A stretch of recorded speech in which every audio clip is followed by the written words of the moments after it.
Veste mogoče, kaj je to digitalna agenda za Evropo?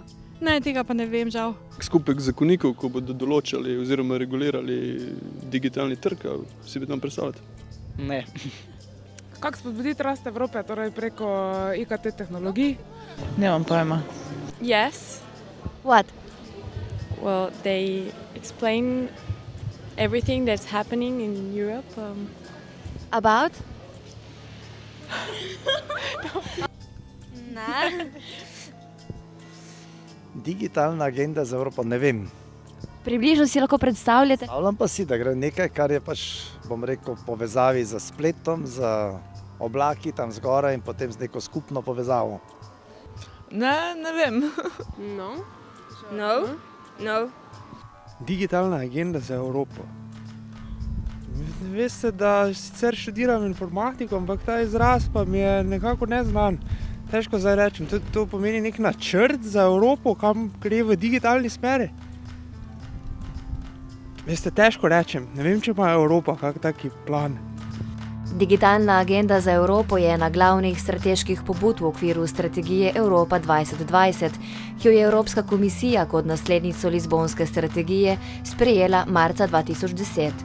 Namenjena je določitvi ključne vloge, ki jo mora igrati uporaba informacijskih in komunikacijskih tehnologij, če želi Evropa doseči svoje cilje za leto 2020.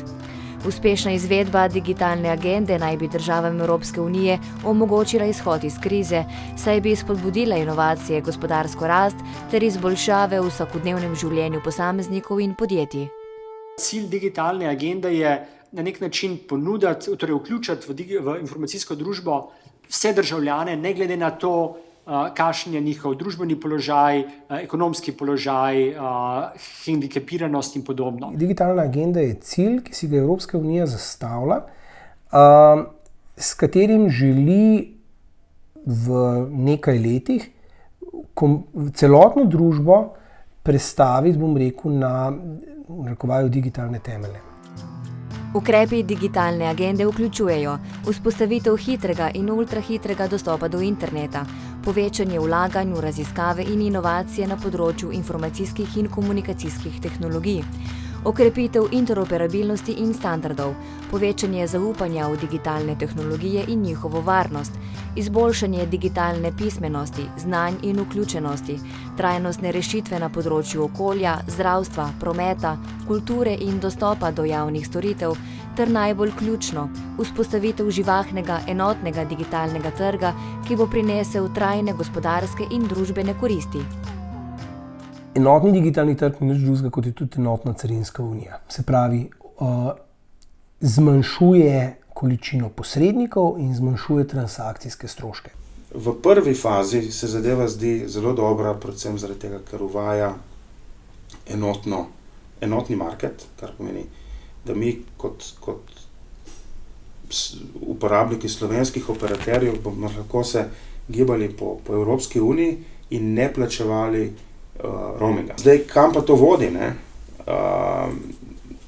V Ameriki se je zgodilo to, da ko so naredili, ko so združili kompletno Severno Ameriko v enoten telekom market, zdaj prevladuje par velikih playerjev, mali operaterji, pa bolj kot ne živijo v senci teh velikih, ne.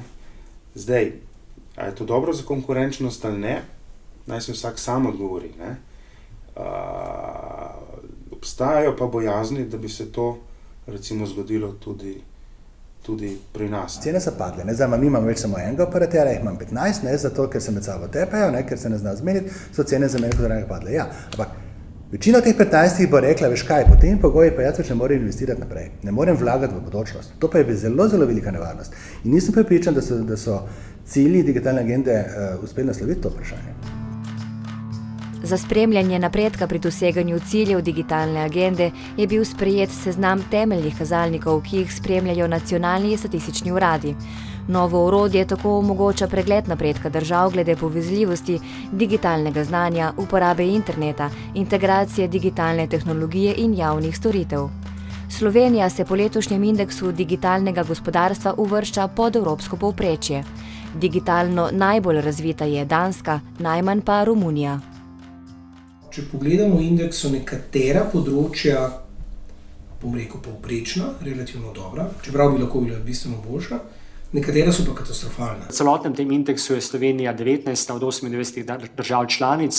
Na nekaterih delih je Slovenija nadpovprečna, nekje pa podpovprečna. Nadpovprečna je recimo na področju veščin, znanja na področju informacijskih in komunikacijskih tehnologijah. Tukaj je Slovenija recimo na nekaterem delu glede recimo deleža oseb, ki imajo diplome ali pa srednješolsko izobrazbo na informacijskih in komunikacijskih tehnologijah celo 7. v Evropski uniji. Tudi glede deleža ljudi, ki imajo veščine, osnovne veščine, je zelo dobra, okoli 60% Slovencev ima osnovne veščine za uporabo informacijskih in komunikacijskih tehnologij, tako da to je dobra plat slovenske vključenosti v informacijsko družbo. Slabo imamo povezljivost, to se vidi, da smo pač zelo uspešno zatrli nekatere ideje, ambiciozne ideje, bili so projekti na mizi, skoraj že podpisani o širjenju kvalitetnih, dostopnih povezav za gospodinjstva, za šole, za raziskovalne organizacije, tudi za poslovni svet, recimo, za skupnost, pa so obtičala iz teh ali celo padla iz teh ali onih razlogov, tudi fovšije komercialnega sveta in velikih igralcev včeraj, ki so pač malo favš, da več niso glavni ulici, kot so bili do predvčerajšnjim. Prvo področje, kjer je Slovenija slaba, je področje, koliko je širokopasovni internet na razpolago različnim državljanom, torej državljanom Slovenije. Tukaj je Slovenija podpovprečna, celo recimo slabša od 20. mesta. Zelo slaba je Slovenija tudi v tem, koliko državljanov se uporablja zelo hiter internet, recimo to so tehnologije optičnega dostopa do interneta. Tukaj je Slovenija tudi zelo slaba.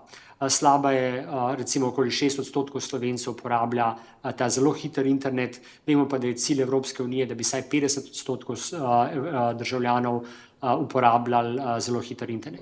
Začeli smo dobro, ko je T2 začel kopati ceste in državo in postavljati fiber to the home, sledil mu je Telekom, sledil mu je Telemach, tako da imamo zdaj praktično 3 neodvisna optična omrežja praktično po velikem delu Slovenije. To se vse skupaj ustavilo, zdaj o vzrokih ne bi špekuliral, a je bila to recesija, a je bila to regulacija, a je bilo to kaj drugega. Ne bi zdaj o tem, ampak dejstvo je, da se je širjenje optičnega omrežja nekako ustavilo. Ne bo vpijoč primer je e-zdravje. Mi še vedno leta 2015 naokoli hodimo z zelenimi in belimi listki. Povprečje v Evropski uniji je, da se več kot 50% zdravstvenih podatkov posameznikov inštitucije med sabo izmenjujejo v elektronski obliki. Če dam primer, ko greste na rentgen, v Sloveniji v najboljšem primeru dobite na CD ploščku vaše slike, ki jih odnesete k ortopedu, ki jih on tam pogleda, nekaj skomentira in potem vam to da nazaj in spet to nesete k svojemu zdravniku, da gre to v najboljšem primeru v vaš karton. Zgolj 5%, torej 5% zdravnikov uporablja e-recept. Tako da tukaj se mi zdi, da to je velik zaostanek za Evropsko unijo. V e-zdravju se je ogromno krasnih stvari naredilo, ampak ne za človeka.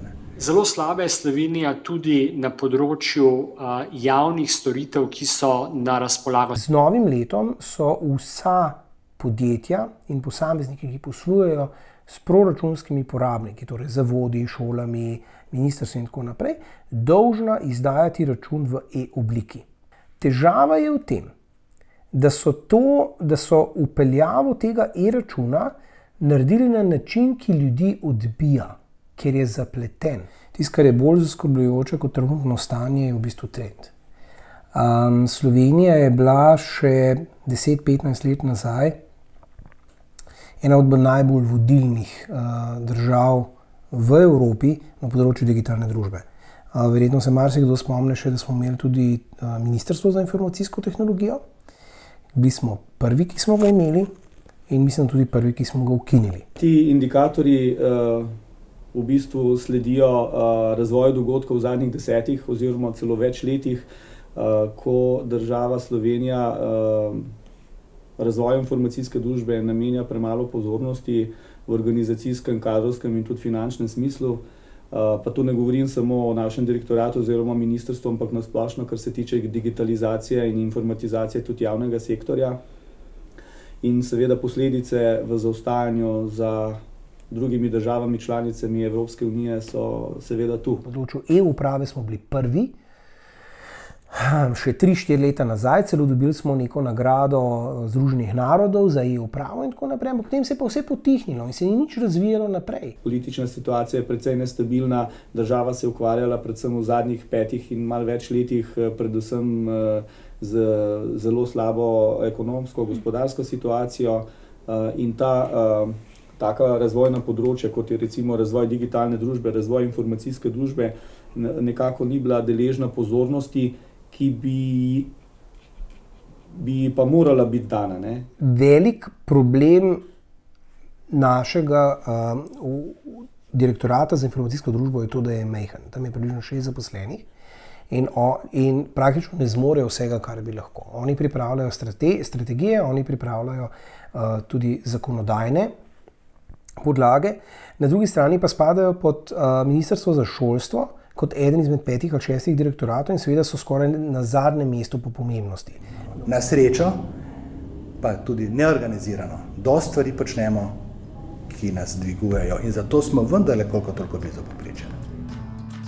V okviru strateške pobude Digitalna Slovenija 2020 je Ministrstvo za izobraževanje, znanost in šport marca letos pripravilo osnutek strategije razvoja informacijske družbe do leta 2020. Recimo pri širokopasovni infrastrukturi, da se vsem gospodinjstvom do leta 2020 zagotovi 100 megabitni dostop do interneta, spravi precej hiter internet. To je nad cilj Evropske digitalne agende. Potem pri sami digitalizaciji družbe, gospodarstva, javnega sektorja, pri povečanju konkurenčnosti digitalnega podjetništva, razvoja vključujoče digitalne družbe, digitalnega opismenjevanja, enako na vseh teh področjih predvidevamo ukrepe, ki pa jih je potrebno seveda sfinancirati. Drugače bodo te strategije ostale mrtva črka na papirju. To pa seveda ni naš interes. 80% internetne kako bi rekel, industrije, ne, prihaja iz Severne Amerike. Ne. Večinoma iz Kalifornije. Država je omogočila prostor, kjer start-upi, kot so bili Facebook, kot so bili Google, kot so bili taki, rastejo. Kaj počnemo pri nas? Zvišujemo davke. Mene je Google kontaktiral, da bi mogoče tukaj celo v Sloveniji postavili razvojni center za Google, da bi pridobili mlade perspektivne ume iz tega dela sveta. Ne?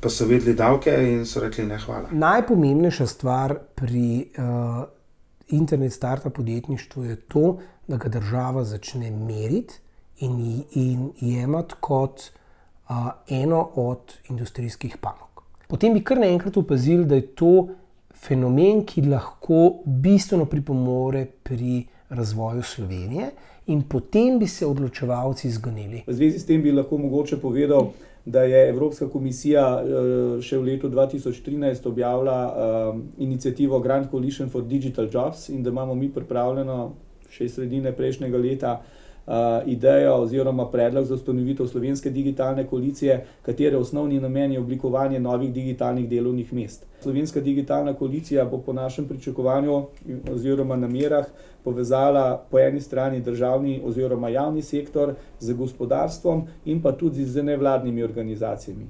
Nevladni svet je najprej en krasen naravni regulator, neformalni. Imeli smo akto, sesula se je sicer na srečo zaradi javnosti, bom rekel vsaka čast, in nevladnikom, in civilne družbe, in neprofesionalcem, ki so malce razmišljali svojo glavo. Ampak malo preden se je sesula, je bil v slovenskem parlamentu uradni predstavnik Evropske komisije, ki je na veliko govoril, kako akta mora biti.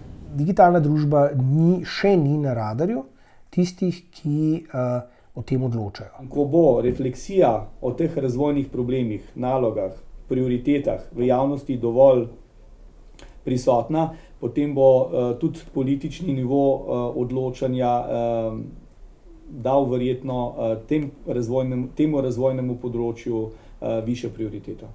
Zato mi pričakujemo oziroma polagamo velike upe tako v Slovensko digitalno koalicijo, kot posredno tudi v Slovenski internetni forum, ki smo ga ustanovili. Pripričan pa sem, da morajo biti vse težnje usmerjene v dva cilja. Eno, da bo, pa sta povezana, eno, da bo človek v svojem normalnem življenju imel čim lažje življenje, čim več časa in možnosti, torej tudi možnosti za svoje užitke, hobije, duhovno rast, če hočete, ne, spravi, da bo več kot zgolj en tam robotek, ki pač nekaj vrsta. Zdaj pa tudi, da bo gospodarstvo prosperiralo, ne, ker eno brez drugega tako ne gre. Preomenjena zdravstvena izkaznica. To je digitalna tehnologija. Vsak v Sloveniji jo ima. Drugo je bankomat. Ne? Predstavljati se 15 let nazaj, prepričati mogoče starejše, da ni treba vedno na okence, da lahko na bankomatu dvigneš denar. Danes to veliko ljudi počne. Te tehnologije, ta način, ta demokratizacija z ali brez njega prihaja, pa če hočemo ali ne. Lahko skočimo na vlak, pa ga mičkeno smerimo, lahko soustvarjamo, lahko poberemo tega največ, kar zmoremo, ali bomo pa tepeni.